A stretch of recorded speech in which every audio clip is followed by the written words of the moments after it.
There are some children in this world who are born into comfort. They have warm beds, full plates, and parents who tuck them in at night. And then there are children like Tobias. Children who learn very early that life does not give you anything for free. Children who grow up fast because they have no other choice. Tobias was 11 years old when this story begins. He lived in a small apartment on the third floor of an old building in one of the forgotten parts of Detroit. The kind of neighborhood where people kept their heads down and minded their own business. The kind of place where dreams went to die. He lived with his grandmother. Everyone called her Nana Ruth. She was a small woman with tired eyes and hands that had worked hard for 70 years. She cleaned houses for rich families on the other side of town. Sometimes she would come home so exhausted that she would fall asleep in her chair before she could even eat dinner, but she never complained. Not once. Tobias never knew his father. The man had left before he was even born. His mother tried to raise him for the first few years, but the world was too heavy for her. One morning, when Tobias was only 4 years old, she kissed him on the forehead and said she was going to the store. She never came back. Nana Ruth took him in that same day. She was already old. She was already tired. But she looked at that little boy with his big brown eyes, and she made a promise to herself. She would give him everything she had. Even if everything she had was almost nothing. Growing up, Tobias did not have toys like other children. He did not have video games or new clothes or birthday parties with balloons and cake. What he had was silence. Long, empty hours after school when Nana Ruth was at work and he was alone in that small apartment with nothing but his thoughts. Most kids would have gotten into trouble. Most kids would have gone outside and found the wrong crowd. But Tobias was different. There was something inside him that pulled him in another direction. Something he could not explain. It started when he was 6 years old. There was a church 3 blocks from his apartment building. It was called St. Augustus, and it was one of those old stone churches that looked like it had been standing there for 100 years. The paint was peeling. The windows were cracked. But every Sunday morning, something magical happened inside those walls. Music. Tobias would walk past the church on his way to the corner store, and he would hear it, the sound of the organ, deep and rich and so beautiful that it made him stop right there on the sidewalk. He would stand outside the door, just listening, sometimes for 5 minutes, sometimes for an hour. One day, he got brave enough to go inside. He pushed open the heavy wooden door and slipped into the back row. The church was mostly empty, just a few old women in the front pews, their heads bowed in prayer. But up at the front, sitting at the organ, was a man Tobias would never forget. His name was Mr. Cleveland. He was an old, black man with white hair and glasses that sat low on his nose. His fingers moved across the keys like they had done it 1,000,000 times before. There was no sheet music in front of him. He played everything from memory. From somewhere deep inside his soul. Tobias sat in that back pew and watched. He did not move. He barely breathed. He had never seen anything so beautiful in his entire life from that day on. He came back every single day after school. While other kids played basketball or watched television, Tobias would sneak into St. Augustus and sit in the back row. He never said a word to Mr. Cleveland. He was too shy, too scared. He just watched, and while he watched, something strange happened. His fingers started to move. At first, he did not even notice. But slowly, almost like a reflex, his hands would rest on his thighs and his fingers would press down in the same pattern as Mr. Cleveland's. Left hand, right hand. Chords, melodies. He was learning without even trying. Weeks turned into months. Months turned into years. Tobias was now 11 years old, and he had been watching Mr. Cleveland play for 5 years straight. He knew every song the old man played. He knew every pause, every breath, every tiny mistake that Mr. Cleveland made and then corrected. He had memorized it all, but he had never touched a piano in his life. One cold winter evening, Tobias arrived at the church and found it empty. The lights were off. The door was locked. He came back the next day. And the next. But Mr. Cleveland was not there. A week later, Nana Ruth sat him down at the kitchen table. "I have something to tell you," she said. Her voice was soft, sad. Mr. Cleveland passed away, baby. He had a heart attack in his sleep. He is gone. Tobias did not cry. He could not. The sadness was too big for tears. It sat in his chest like a heavy stone, and he carried it with him everywhere he went. 2 days after the funeral, there was a knock on the apartment door. Nana Ruth opened it to find a woman standing there. She said she was Mr. Cleveland's daughter. She was holding something in her hands. "My father wanted your grandson to have this," the woman said. "He saw him sitting in the back of the church all those years. He knew the boy was watching. He knew the boy was learning." She handed Nana Ruth a small electronic keyboard. It was old. It was dusty. Half of the keys were broken or missing. But to Tobias, it was the most precious thing in the world. That night, he sat on the floor of his tiny bedroom and placed the keyboard in front of him. He pressed one of the working keys. A single note rang out, thin and weak. But it was music. He closed his eyes and tried to remember. The church. The organ, Mr. Cleveland's hands, and then he started to play. The keyboard only had half its keys, so he had to imagine the rest. He would press a key that worked, then move his finger to a broken one and hear the note in his mind. It was not perfect. It was not easy. But somehow it worked. Every night after Nana Ruth went to sleep, Tobias would practice. He would play the songs he had memorized, filling in the missing notes with his imagination. He taught himself to read patterns, to understand rhythm, to feel the music instead of just hearing it. He never told anyone what he was doing. Not even Nana Ruth. This was his secret. His one beautiful thing in a world that had given him so little. 1 year passed. Then by the time Tobias was 13 years old, he could play pieces that most trained musicians struggled with. He had never had a lesson. He had never read a single page of sheet music. But the music lived inside him now. It was part of him. He just needed someone to hear it, and that chance was coming. Sooner than he could have ever imagined. Because sometimes, life has a way of putting the right opportunity in front of the right person at exactly the right time. Tobias did not know it yet, but everything was about to change. It was a Tuesday afternoon in early spring when everything changed for Tobias. Nana Ruth had just come home from work. She was tired, like always, but there was something different about her that day. She was holding a piece of paper in her hand, and her eyes had a little spark in them that Tobias had not seen in a long time. "Come here, baby," she said, sitting down at the kitchen table. "I want to show you something." Tobias walked over and looked at the paper. It was a flyer, bright yellow with black letters. At the top, it said Wellington Academy of Music. Below that were the words that would change his life forever. Open auditions. All ages welcome. Scholarships available for exceptional talent. Tobias read it twice. Then a third time. His heart started beating faster. Wellington Academy was famous. Everyone knew about it. It was the best music school in the entire state, maybe even the whole country.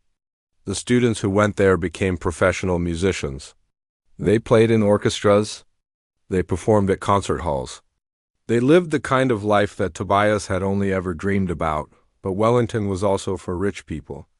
The tuition cost more money than Nana Ruth made in 5 years. The students came from wealthy families. They had private tutors and expensive instruments and parents who could afford to give them every opportunity in the world. It was not a place for a boy like Tobias. "Nana," he said quietly. "This is not for us." Nana Ruth looked at him with those tired but loving eyes. She reached out and took his hand. "I hear you playing at night," she said softly. "You think I do not know? You think these old ears cannot hear that beautiful music coming from your room?" Tobias felt his face get warm. He had tried so hard to keep it a secret. He thought she was always asleep. "I have been listening for 2 years now," Nana Ruth continued. "And baby, what you can do is special. I do not know much about music, but I know when something is real." "And what you have is real," she pointed at the flyer. "It says right here, scholarships for exceptional talent. That means they are looking for someone exactly like you. Someone who did not have all the fancy lessons. Someone who has a gift." Tobias looked at the paper again. The auditions were in 2 weeks. They were being held at the Wellington Academy campus on the other side of the city, a place he had never been, a world he did not belong to. What if they laugh at me? He asked. Nana Ruth squeezed his hand tighter. Then let them laugh. But at least you will know you tried. At least you will know you were brave enough to walk through that door. She paused and looked him straight in the eyes. You are going to that audition, Tobias. And I'm going to be right there with you. The next 2 weeks felt like the longest of his life. Tobias practiced every single night. He played until his fingers hurt. He played until Nana Ruth had to come into his room and tell him to get some sleep.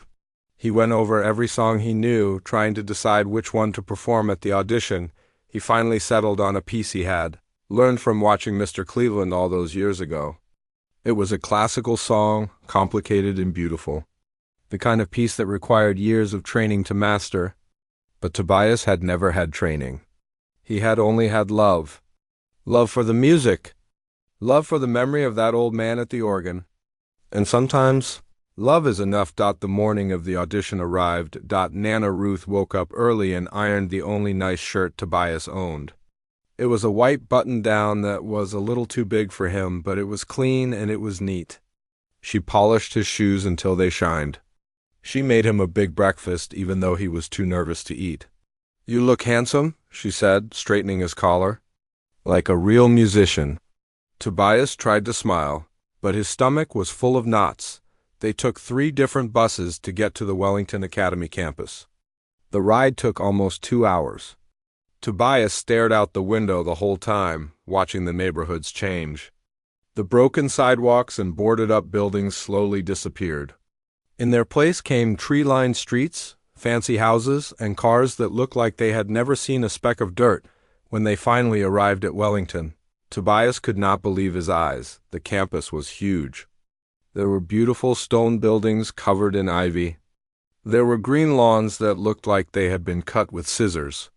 There was a fountain in the center of the courtyard, sparkling in the morning sun, and there were people everywhere, children his age, some younger, some older, all of them dressed in expensive clothes, all of them carrying instrument cases that probably cost more than everything Tobias owned, violins, cellos, flutes, and, of course, there were the pianists.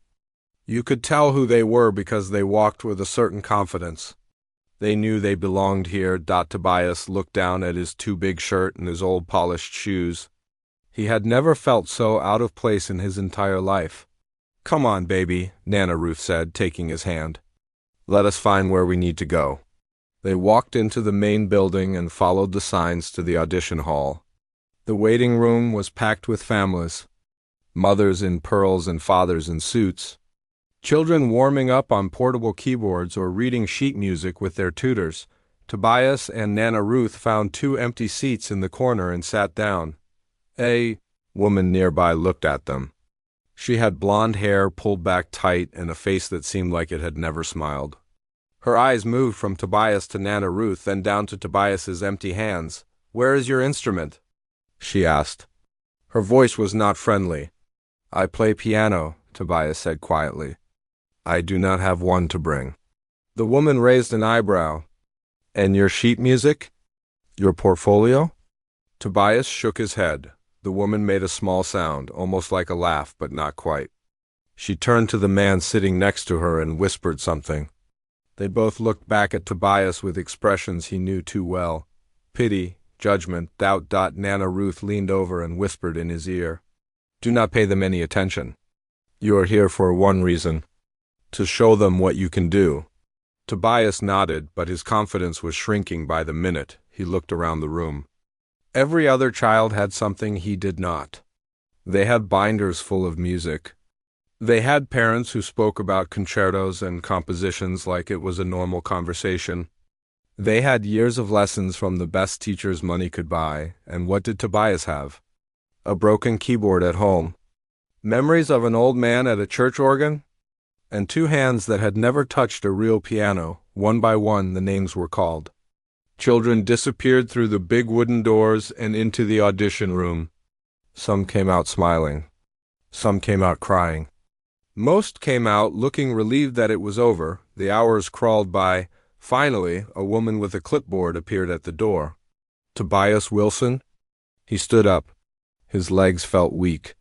His hands were shaking. Nana Ruth grabbed his arm and looked into his eyes. You remember what I told you, she said. You belong here just as much as anyone else. Now go in there and show them who you are. Tobias took a deep breath. Then he walked through those big wooden doors, not knowing that in just a few minutes his entire life would never be the same. The audition room was bigger than Tobias had imagined. Much bigger. It was a grand hall with high ceilings and tall windows that let the afternoon sunlight pour in. The walls were covered with portraits of famous musicians, people who had graduated from Wellington and gone on to perform all over the world. Their eyes seemed to follow Tobias as he walked in, like they were watching him, judging him, wondering what a boy like him was doing in a place like this. In the center of the room sat a piano. But not just any piano. It was a Steinway grand piano, black and shining, the most beautiful instrument Tobias had ever seen. It looked like something from a dream. Something that belonged in a concert hall, not in the same room as a boy from the poor side of Detroit who had never had a single lesson in his life. At the front of the room was a long table. Behind it sat 4 people. 3 of them were looking down at papers, making notes, barely paying attention to Tobias as he entered. But the 4th one was different. He was an older man, maybe 60 or 65, with silver hair combed back neatly and a face that looked like it was carved from stone. He wore an expensive gray suit and a dark blue tie. His eyes were sharp and cold, and they were locked directly on Tobias from the moment he walked through the door. This was director Howard Ashford. Everyone in the music world knew his name. He had been running Wellington Academy for over 20 years. He had trained some of the greatest pianists of his generation. He was respected, admired, and feared. People said he could spot talent from a mile away. They also said he had no patience for people who wasted his time. Tobias stood in the middle of the room, unsure of what to do. His hands were trembling at his sides.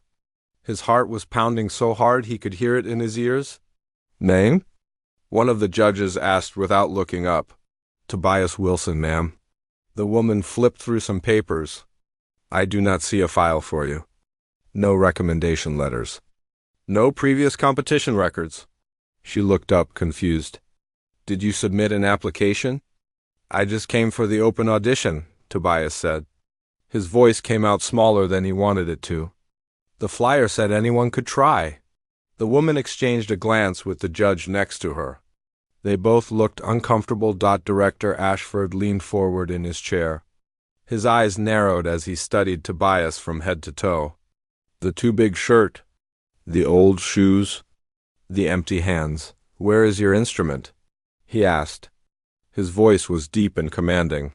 I play piano, sir. I was hoping to use the one here. And your sheet music? I do not have any, sir. I play from memory. A ripple of whispers went through the judges. One of them let out a small laugh and quickly covered it with a cough. Director Ashford did not laugh. He just stared at Tobias with those cold, calculating eyes. Tell me, he said slowly, where do you study? Who is your teacher? Tobias swallowed hard. I do not have a teacher, sir. I taught myself. This time, the laughter was not hidden. One of the judges shook his head. Another one put down her pen like she had already made up her mind, but Director Ashford raised his hand, and the room went silent. He stood up from his chair and walked around the table. His footsteps echoed in the big empty hall as he approached Tobias. He stopped just a few feet away and looked down at the boy. You taught yourself, he repeated. It was not a question. It was a statement full of disbelief. Yes, sir. And how exactly did you do that? Did you watch videos on the internet? Did you find some beginner books at the library? No, sir. I watched a man play at a church near my house. For 5 years, I watched him every day. I memorized everything he did. The director's eyebrows rose slightly. You memorized everything. By watching, yes, sir. And you expect me to believe that you can play at the level required for Wellington Academy without ever having a proper lesson? Without ever reading a piece of sheet music? without ever having a real teacher guide your hands? Tobias did not know what to say. When the director put it like that, it did sound impossible. It sounded like a lie. But it was the truth. It was all he had. "I know it sounds strange, sir," Tobias said quietly. "But it is the truth. Music is all I have. It is all I have ever wanted." Director Ashford stared at him for a long moment. Then he turned and walked back to his seat. He sat down heavily and let out a long sigh. "Do you know how many children audition for this academy every year?" he asked. Tobias shook his head. "Hundreds. Sometimes thousands." "And do you know how many of them have trained for years? How many have spent tens of thousands of dollars on private lessons? How many have parents who sacrificed everything to give them the best possible chance?" Tobias stayed silent. "And now you walk in here," the director continued, his voice rising, "with no training, no music, no credentials of any kind, and you expect us to take you seriously?" One of the other judges spoke up. "Director, perhaps we should just move on to the next candidate." "This is clearly not—" "No," Director Ashford interrupted. He was looking at Tobias again, but this time there was something else in his eyes. Not just doubt. Something darker. Something that looked almost like anger. "I want to make something very clear," he said, his voice hard. "This academy is built on excellence. It is built on discipline. It is built on years of hard work and dedication. We do not give scholarships to children who walk in off the street with nothing but a story." Tobias felt his heart sink. He had known this would happen. He had known they would not believe him. He had known he did not belong here. He was about to thank them for their time and leave when Director Ashford spoke again. "But I am a fair man," he said. "I will give you a chance to prove yourself." He gestured toward the grand piano in the center of the room. "Play something. Anything. Show me what you claim you can do." Tobias looked at the piano. His legs felt frozen.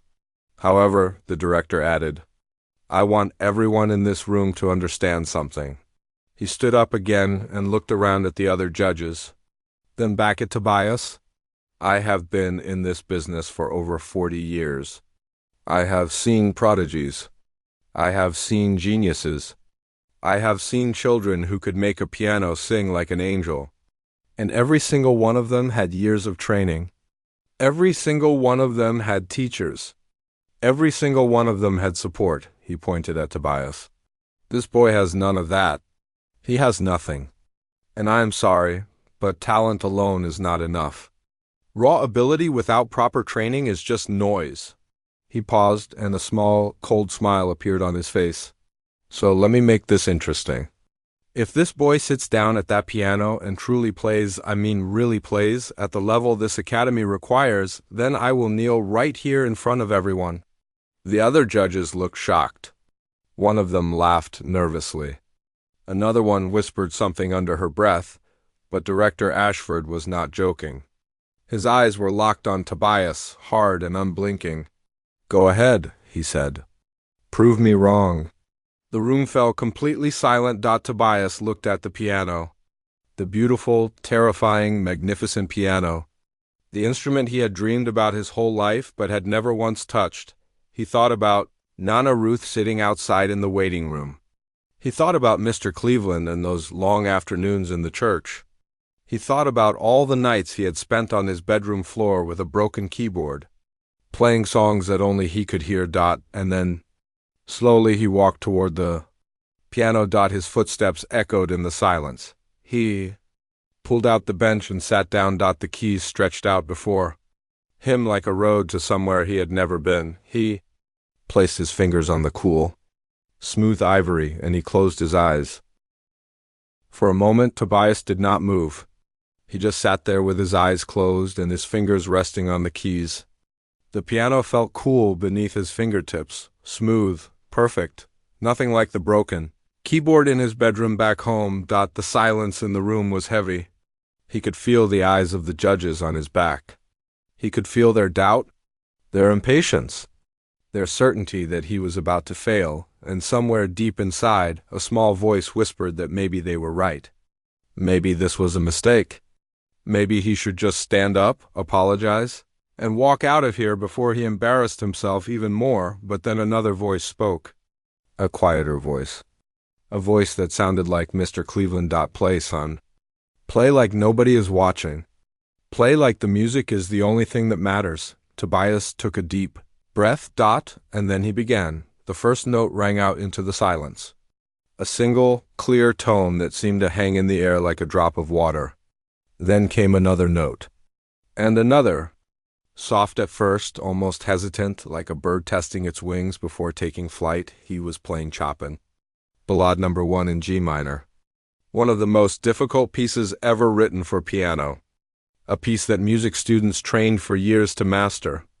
A piece that required not just skill, but soul. Tobias had never seen the sheet music. He had never had anyone teach him the proper technique. He had only watched Mr. Cleveland play it once, years ago, on that old organ in the church.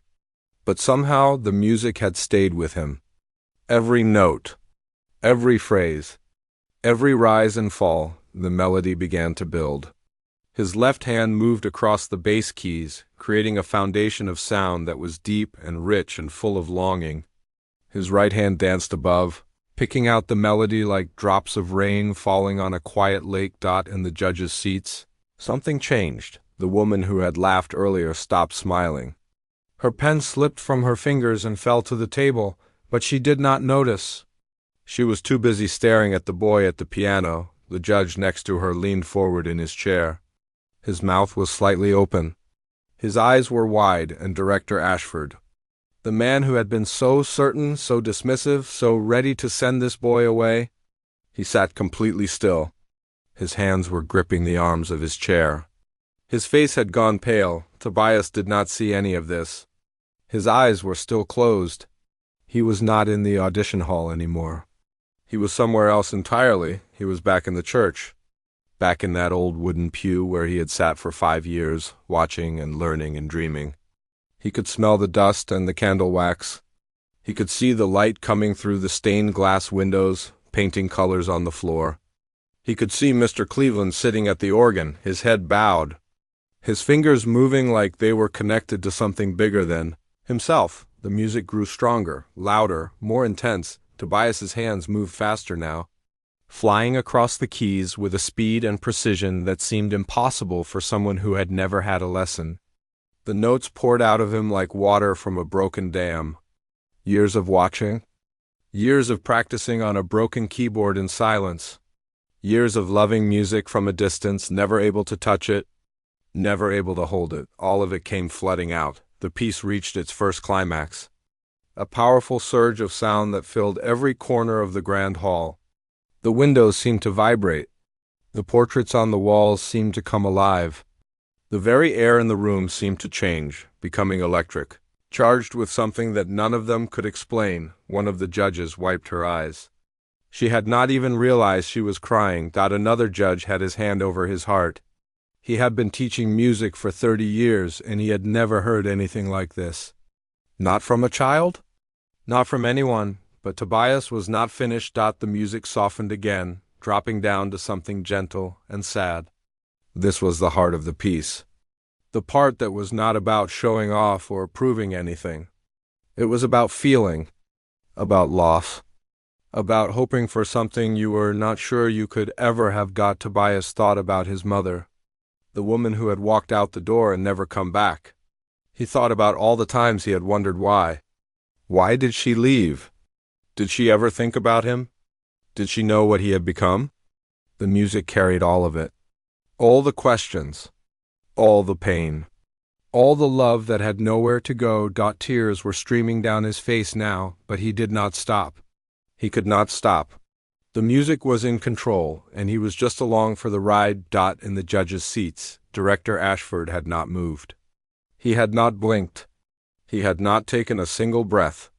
His entire world had narrowed down to this moment, this boy. This impossible music that should not exist but did. He had spent his whole life around pianos.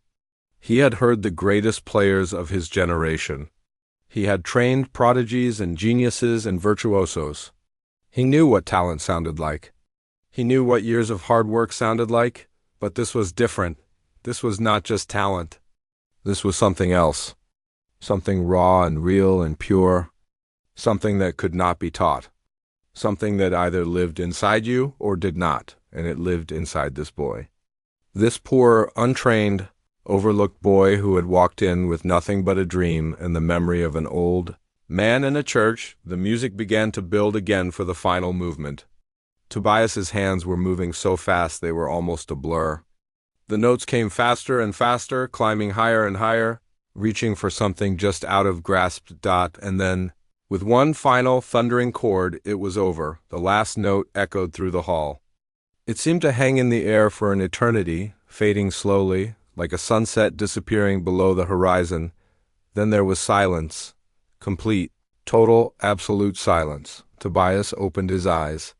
His face was wet with tears. His hands were shaking. He was breathing hard, like he had just run a marathon. He turned around slowly to face the judges. None of them were moving. None of them were speaking. They were just sitting there, frozen, staring at him like they had seen something impossible. The woman who had dropped her pen was openly crying now. She made no effort to hide it. The man next to her had his head in his hands. His shoulders were shaking. And Director Ashford sat like a statue. His face was completely blank. But his eyes, something had changed in his eyes. The coldness was gone. The doubt was gone. In their place was something that looked almost like pain. 5 seconds passed. Then 10. Then 30. Still, no one spoke. Tobias felt his heart pounding in his chest. He did not know what to do. He did not know if he had done well or terribly. He did not know if they were angry or impressed or just in shock. And then, slowly, Director Ashford moved. He pushed back his chair. The sound of the legs scraping against the floor echoed in the silent room. He stood up. And he began to walk toward Tobias. His footsteps were slow and heavy. His face was still unreadable. The other judges watched in silence, not sure what was about to happen. Tobias stood frozen by the piano, his heart in his throat. Director Ashford stopped just a few feet away from him. For a long moment he just stood there, looking at Tobias with those eyes that had seen so much, and then, without a word, the man who had run Wellington Academy for 20 years did something that no one in that room would ever forget. He lowered himself to one knee, right there, in front of everyone. Just like he had promised. The room was completely still. No one moved. No one breathed. Every pair of eyes was locked on the scene unfolding in front of them. Director Howard Ashford, the most respected man in the music world, the man who had built Wellington Academy into what it was today, was kneeling on the floor in front of a 13-year-old boy from the poorest part of Detroit. Tobias did not know what to do. His legs felt weak. His hands were still trembling from the performance. He wanted to say something, but no words would come. For a long moment, Director Ashford stayed on one knee, his head bowed. When he finally looked up, Tobias saw something he never expected to see. There were tears in the old man's eyes. "In 40 years, the director said, his voice barely above a whisper, "I have never heard anything like that." Not once. He slowly rose to his feet. His movements were heavy, like he was carrying something he could not put down. He took a step closer to Tobias and placed both hands on the boy's shoulders. "I owe you an apology," he said. "I looked at you and saw what you did not have. I saw no training, no background, no credentials, and I assumed that meant you had nothing to offer." He paused and shook his head. "I was wrong. I was so wrong." Tobias felt his throat tighten. He had spent his whole life being overlooked, being told he was not good enough, being reminded of everything he did not have. And now, here was this powerful man admitting that he had made a mistake, admitting that Tobias had proven him wrong. "Where did you learn to play like that?" Director Ashford asked. "The truth. All of it," so Tobias told him. He told him about Mr. Cleveland and the church. He told him about sitting in the back pew for 5 years, watching and memorizing. He told him about the broken keyboard with half its keys missing. He told him about the nights he spent practicing in silence while his grandmother slept in the next room. By the time he finished, the director was shaking his head in disbelief. "You taught yourself Chopin's Ballade on a broken keyboard," he said. "A piece that takes most students years to learn with the best teachers in the world. And you did it by watching and imagining." He turned to the other judges. "Do you understand what we are looking at? This is not just talent. This is something that comes along once in a generation. Maybe once in a lifetime." The woman who had been crying earlier finally spoke up. "Full scholarship," she said. Her voice was shaky but certain. "He deserves a full scholarship. Tuition, housing, everything." The other judges nodded in agreement. There was no debate, no discussion. For the first time in Wellington Academy history, the decision was unanimous and instant. Director Ashford turned back to Tobias. "Welcome to Wellington Academy, young man. Full scholarship. You will have access to the best teachers, the best instruments, the best opportunities we can offer." He paused and looked Tobias straight in the eyes. "But I want you to promise me something. Never forget where you came from. Never forget the man who taught you without knowing he was teaching. Never forget the grandmother who believed in you when no one else did. That is what makes you special. Not just your hands, your heart." Tobias nodded. He could not speak. If he tried to say anything, he knew he would break down completely. "Now," the director said, a small smile appearing on his face for the first time, "I believe there is someone in the waiting room who needs to hear this news." Tobias turned and ran. He burst through the big wooden doors and into the waiting room. Families looked up, startled by the sudden noise. But Tobias did not see any of them. He only saw one person. Nana Ruth was sitting in the corner, right where he had left her. Her hands were clasped together. Her eyes were closed. She was praying. "Nana," Tobias said. She opened her eyes and saw him standing there. For a moment she looked scared, like she was afraid to hear what he was going to say.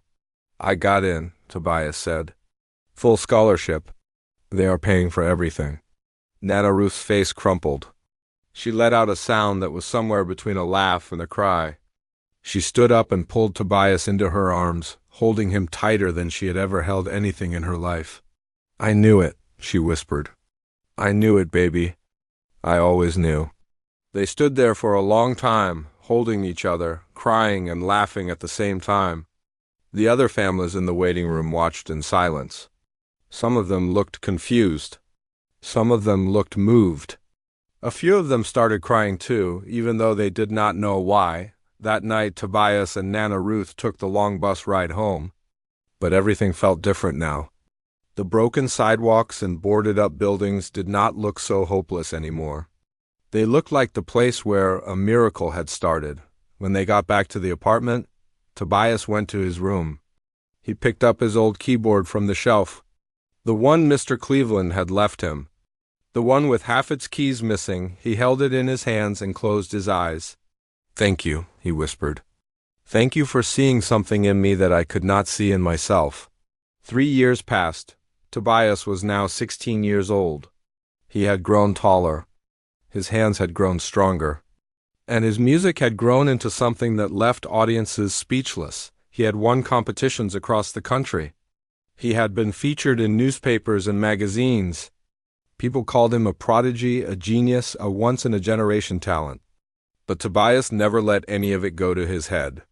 He remembered where he came from. He always remembered, on a warm spring evening, Tobias stood backstage at Carnegie Hall in New York City, the most famous concert hall in the world, the place where legends performed. And tonight he was going to play. He peeked out at the audience. The seats were filled with thousands of people in fancy clothes, waiting to hear him play. Critics, musicians, important people from all over the world, but Tobias was not looking at any of them. He was looking at the front row. There, sitting in the best seat in the house, was Nana Ruth. She was wearing a new dress. The first new dress she had owned in 20 years. Tobias had bought it for her with the money from his first competition prize, and sitting right next to her was director Howard Ashford, the man who had once doubted him. The man who had knelt on the floor of an audition room and admitted he was wrong. He was no longer the director of Wellington Academy. He had retired 2 years ago.